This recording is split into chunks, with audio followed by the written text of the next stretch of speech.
Last year, for a few weeks, we looked at the life of a guy named David. David is from the Old Testament, and the biggest thing that David is known for is being a man after God's own heart. Last year, we looked at David primarily as he was a youth and a child and as he was growing up. And if you know the story, David grew up to become a king. So if you weren't with us last year, or if you forgot even what you talked about last year, let's catch up real quick so we're all on the same page. The story starts when David was the same age as a middle school boy is today. And there's a dude named Samuel who goes to David's house. Samuel is what is known as a prophet, which just very simply means God talks to Samuel, and then Samuel takes that message to all the people. So God talks to Samuel, and Samuel says, hey, go to David's house. And the reason why is you're going to anoint a new king. I want you to pick who I'm going to tell you to pick and anoint them as the new king. So Samuel shows up, a very important person, at David's dad's house. His name is Jesse. And he says, hey, we're going to have a sacrifice today. Conveniently leaves out that whole just minor detail about picking a new king. He says, gather your whole entire family. We're going to have a sacrifice. So Jesse gathers all of his sons, and Samuel's there, and Jesse's there, and the sons are all starting to come in, and Samuel just kind of knows, when I see one of these sons, God is going to tell me who is going to be king. And the reason that it's only a sacrifice, and Samuel's not mentioning the king bit, is because there's already an established king. So, therefore, if there's an established king, they have to have an excuse as to why they're having this secret meeting, so they can anoint a new king without the established king already knowing. So 1 Samuel 16, verses 6 and 7 tell us this. When they arrived, they being all of Jesse's boys, Samuel took one look at Eliab and thought, surely this is the Lord's anointed. But the Lord said to Samuel, don't judge by his height or his appearance or height, for I have rejected him. The Lord doesn't see things the way you see them. People judge by outward appearance, but the Lord looks at the heart. So 6 sons later, the whole kind of process continues. One son comes in, nope, that's not it. Next son comes in, nope, that's not it.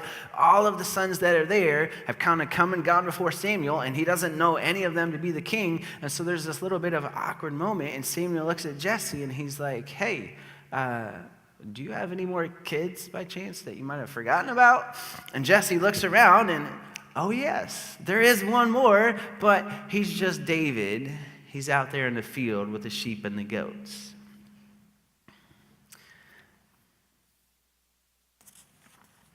Jesse looks around, realizes that his youngest son is there, carries on this special ceremony without him because he's just the youngest of the runt, and he's out there with the lowest of the low taking care of the sheep.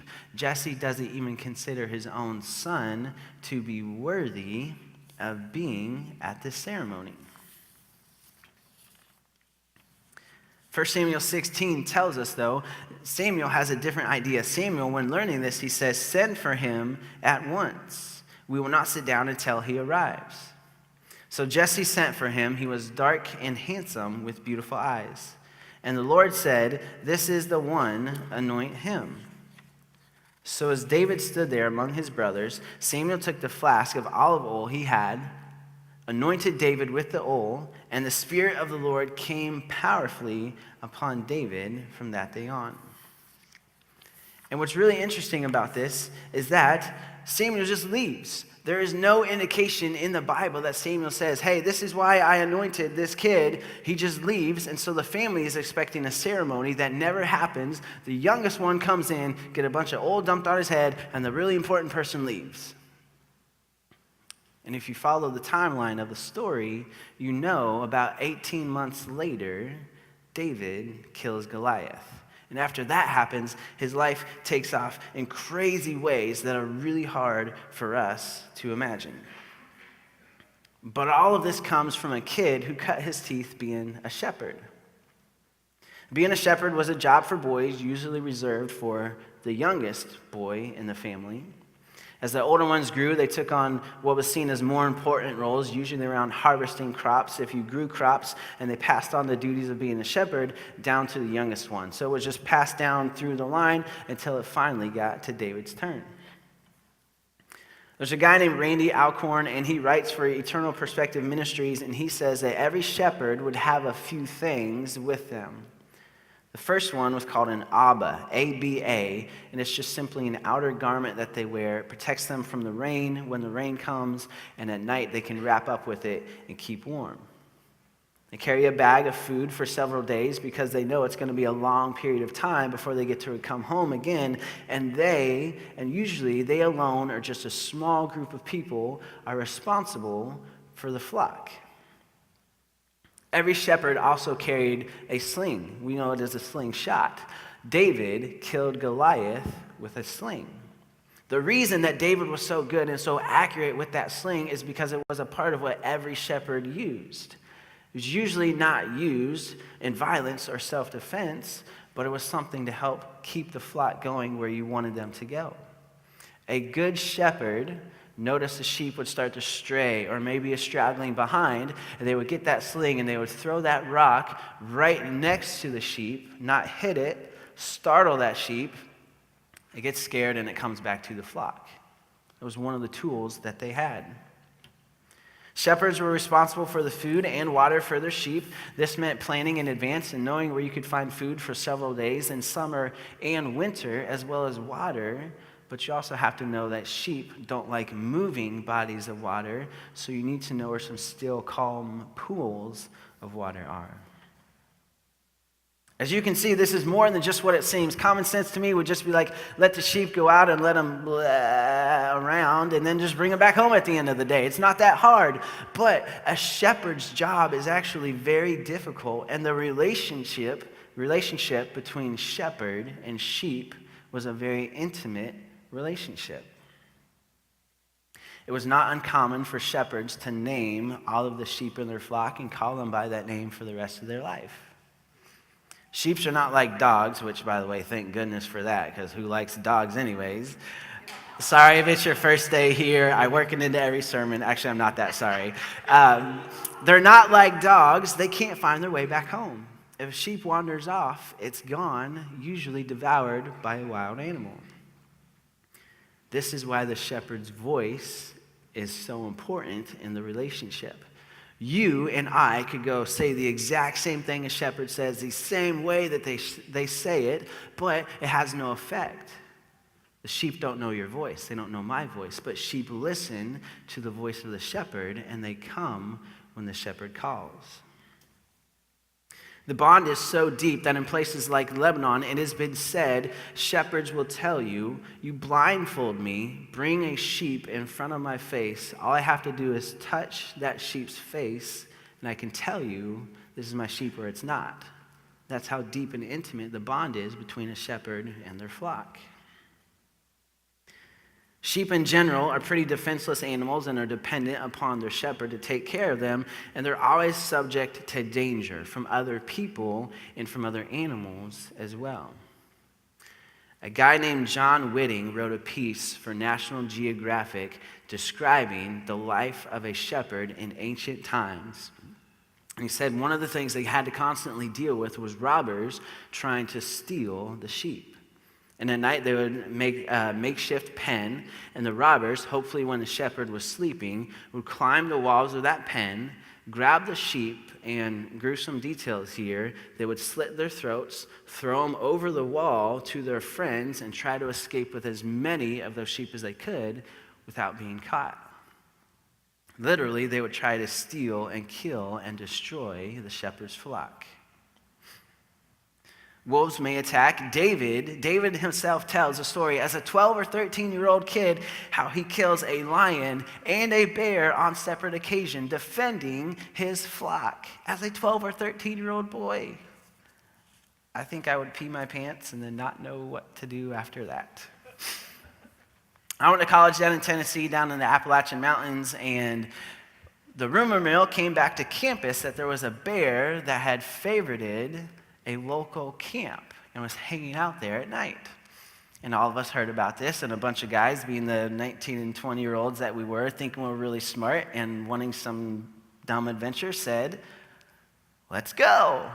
So we hop in the cars, there's like 10 or 12 of us, and we hop in the cars and we drive to the camp, and we're walking around camp for a couple of hours trying to find a bear. We were out there, and I realized we didn't bring anything to protect us. Like, if this bear actually shows up, this is bad news. What are we going to do if we actually run into this thing? I guess I can only think to like trip the dude next to me and start taking off really fast for the cars because I'm making it out alive. Sorry. But David is killing bears as a 12 or 13-year-old kid just by himself because that's part of his job. When you realize all of this, you might think to yourself, why would anybody sign up to do this job? And nobody does actually sign up, but a long, long time ago, being a shepherd, it wasn't just like a thing, it was the thing to do. If you read the book of Genesis, the first book of the Bible, it talks about how there are many people who have a large, large number of flocks.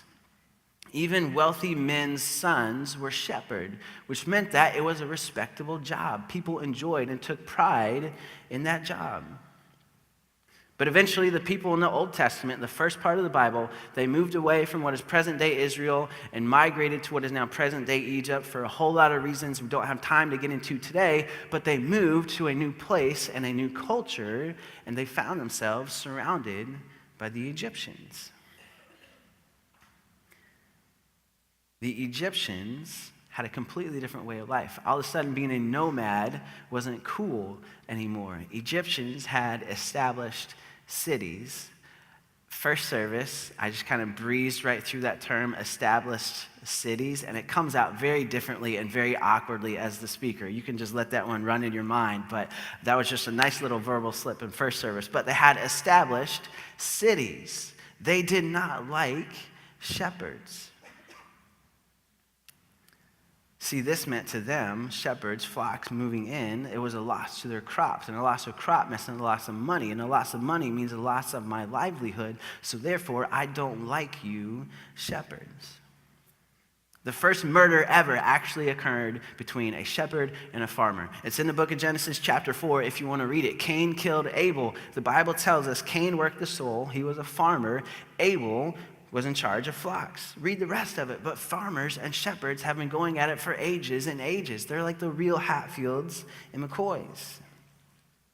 The Egyptians very much looked down on shepherds. They saw the meat as not worthy to be eaten. They saw the sheep itself as not worthy of a sacrifice. The Egyptians' enemies right next to them were shepherds. In that same book of Genesis, there's a guy named Joseph, and he's talking to his brothers, describing Egyptian culture to them. And he says, every shepherd is detestable to the Egyptians.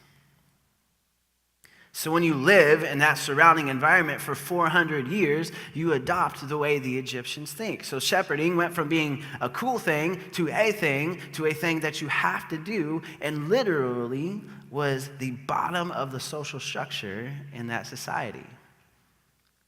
David's job was as bad as it could possibly get. In just a minute, we're going to catch back up with David, and the verse that we're going to read kind of sets the scene of how we want to take the rest of our message today. But this is kind of the opening scene to where David even has a chance to be in battle with Goliath to kill him in the first place. David is doing his job, being a shepherd, and then he brings food to his brothers who are encamped, waiting for a battle between their army and Goliath's army. Nobody wants to fight this big, scary Goliath guy, so everybody's just kind of sitting around. David shows up, and he starts asking questions. He's just curious, and he wants to know. And so he's asking questions of the fellow army members about what's going on.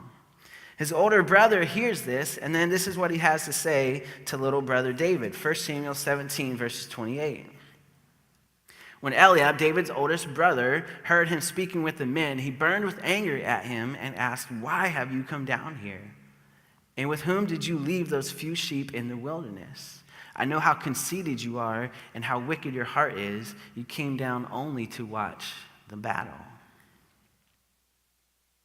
You hear the words, but think about the message behind the words. Hey, you little kid, what are you doing here? You don't belong here. Who do you think you are? You're not a soldier. You're not a warrior. This is for the big boys. Leave us to our jobs and get out of here. You don't belong here. Maybe his brother is jealous. After all, Eliab would have been considered the natural one to be appointed as king. He was the oldest and he was very tall, two things that were working in his favor. And so when David was anointed as king, maybe some jealousy crept in, but Eliab, older brother, knew to hit David right where it would hurt. Taking everything back to his label, his shepherding job. He knew that that is not something that was respected. So he hit him where it hurt, and he publicly humiliated him in front of other men. The thing about labels is labels stick way longer than we ever want them to. And if we're being really honest, if I'm being really honest, labels hurt. And how people talk about us and how people talk about me, it hurts. David knew he had a terrible job. He was a shepherd. He knew at that time that nobody respected him. He was a shepherd. It was his label in life. So what about you? What have you labeled yourself with, or have other people labeled you with that you start to actually believe about yourself? Cheater, drunk, druggy, divorced, still single, can't get a job, can't get a real job, not going to amount to anything, really crappy parent, disabled, gay, lesbian, disappointment, embarrassment, nobody. What's your shepherd? What's your title? What's your label that you believe about yourself? See, this is where it goes from just some words on a page in a book from way, way, way long ago to right here into our living room. And for some of us, it's smacking us in the face because we can really identify with this because people have put labels on us and we believe things about ourselves that are just simply not true. Here at Collective, we embrace this idea of grace and truth, and we talk about grace and truth a lot. Maybe you believe your label and it makes it very hard to show up here. The one place where you should feel most comfortable, it makes it very hard to be here because you think that you didn't follow the rules good enough and God doesn't love me and I didn't do this right. Maybe you've been in places before surrounded by Christian people where they don't make you feel like you belong here. Grace is God wants to take that label and do really awesome things with it. I've told you in the past a stigma that dogged me for years and years that almost ruined my relationship with Rachel, my wife, before it ever started, is that I was a player. And she didn't even want to go on that first date. About that same time in life, I was struggling trying to figure out where I wanted to be and who I wanted to be professionally, and all of those questions lead to a hard time finding a job at all, let alone finding a job that I enjoyed. And so I was finishing up my master's degree, and I was getting a storytelling master's, which sounds really cool, but is marketable to absolutely nobody. So it was a little bit of a tough time finding a job, and I sat down with the president's wife of our undergrad institution. She was my boss when I was a student worker in the landscaping department. I asked her, I said, can I please take you out to lunch, and can you help me? And she paid, of course, because I was a poor, broke young man. And she got me in contact, and that contact led to an interview, which led to a job. And so very quickly, I had this decision to make. Do I take this job, which was with Pepsi, which in East Tennessee would have made me a pretty good living, or do I do what I want to do, sell all my stuff, move halfway around the world, go to East Africa, and do missionary work? And I had this dilemma that I was working through, and I asked a lot of people about it, because on one side, I was like, well, I know it's a job, I have student loans, I need to start paying these things back and get rid of them, but I want to go. My heart says go to East Africa. And I asked a lot of people, including one person who was a mentor. I sat down with her. I'd known her for years. I said, hey, listen, this is my situation. I'm looking for advice. What do you want me to do? What advice do you have? And she said, CT, I think it's time for you to finally be a real adult, put on your big boy pants, and get a big boy job. And I walked away, and that hurt. Like that stung. And this was a person who knew me well that I really trusted. And it stung even more because it came from them. It wasn't just the message, it was the message behind the message. Immature, lazy, not good enough, not productive. And I went back and I went away from that and I was like, wait, what about the last 3 or 4 years of my life? Was that not good enough? And that label kind of started to stick with me and I believed it. That was my shepherd label. And labels and words have this mammoth way of sticking to us, no matter how hard we try to avoid them. That old saying that you say as kids all the time, sticks and stones can break my bones, but words may never hurt me. It's a lie. It's a terrible, terrible lie. And we all know this to be true, including David, because he had a label that his brother ridiculed him in front of other people to try to keep him in that place. But this is proof of how great God is. If you are a Christian, maybe you've already experienced this before in the past. If you are a non-Christian or if you are skeptical of God, what we're about to discover is one of the ways that makes God so cool and what he does with our story, our past, and our labels. I'm going to move us through the life of David just a little bit and fast forward us to get to a point of importance. So David kills Goliath. The current king Saul gets extremely jealous because all the people want David to be king. So David has soldiers and Saul has soldiers. David has a chance to kill Saul and he doesn't do it. David's right-hand man has a chance to kill Saul and he doesn't do it. Saul eventually dies in battle. One of his homies, it's actually one of his sons, his name is Ishbosheth, takes Saul's place, and there's a battle between people who are allegiant to David and people who are allegiant to Ishbosheth, and they constantly battle back and forth, who's in charge, and in 7 years of this discord, finally Ishbosheth is killed, and then there's nobody else to take the kingship except for David. And the entire nation, all of the people come together and they pledge their allegiance to David, which means finally, as an entire nation, we are unified under your leadership, David. And that takes us to 2 Samuel 5:2, where God is talking to David, and the Lord said to you, you will shepherd my people Israel, and you will become their leader. Not you will lead my people, you will shepherd my people. That word is intentionally chosen for a reason. This thing that everybody thinks is so awful in your life, I'm going to use it and I'm going to make something really cool out of it. Stop trying to destroy your label and let God do something with it. Stop cowering in shame and hiding from everybody who you are. Maybe God doesn't want to get rid of your label. That can be a really hard concept to grasp. I mean, I've got this thing in my life that I can't get rid of, that I want to get rid of so badly. Why doesn't God take it away from me? Maybe God wants to do great things with you through that label. Part of the reason David became such a great king and became known as the man after God's own heart is because he spent time as a shepherd.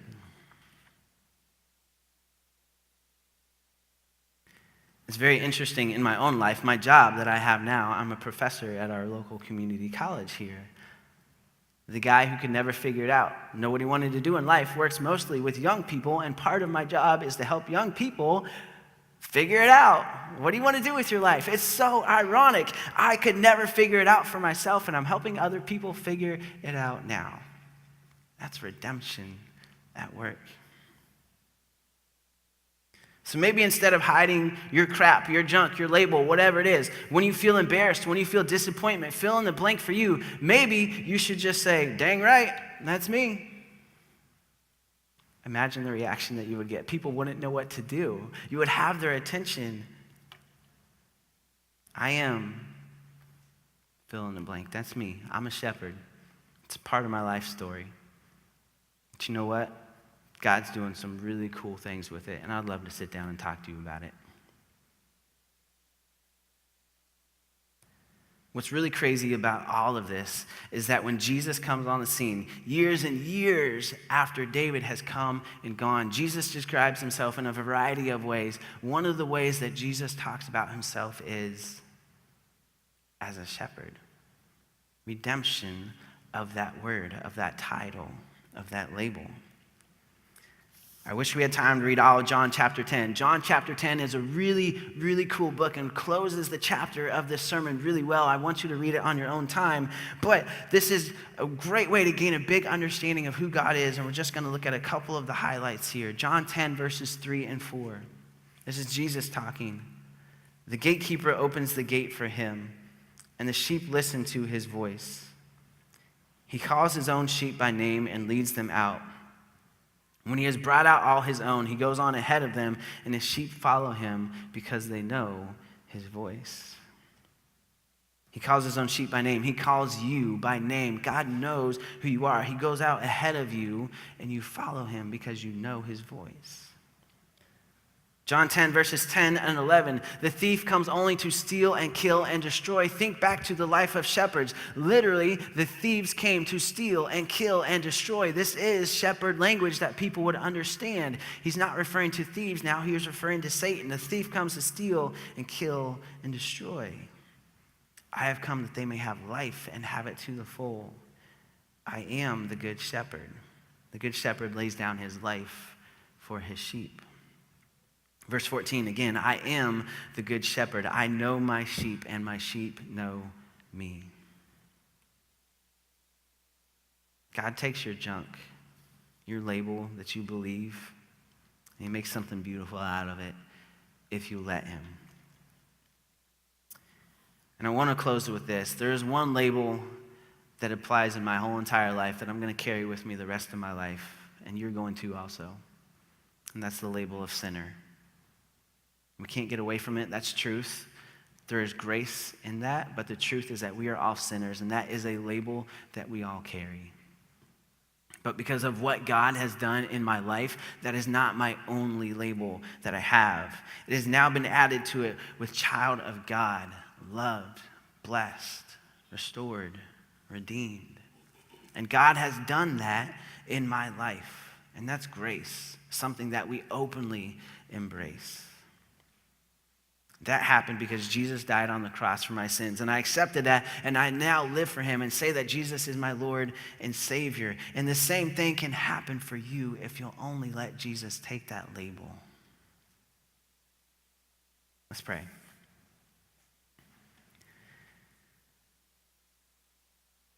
God, we love you. We thank you very much for who you are, for what we have to learn from a name on a page of a book that was written very, very long ago, and how it applies to life now for us.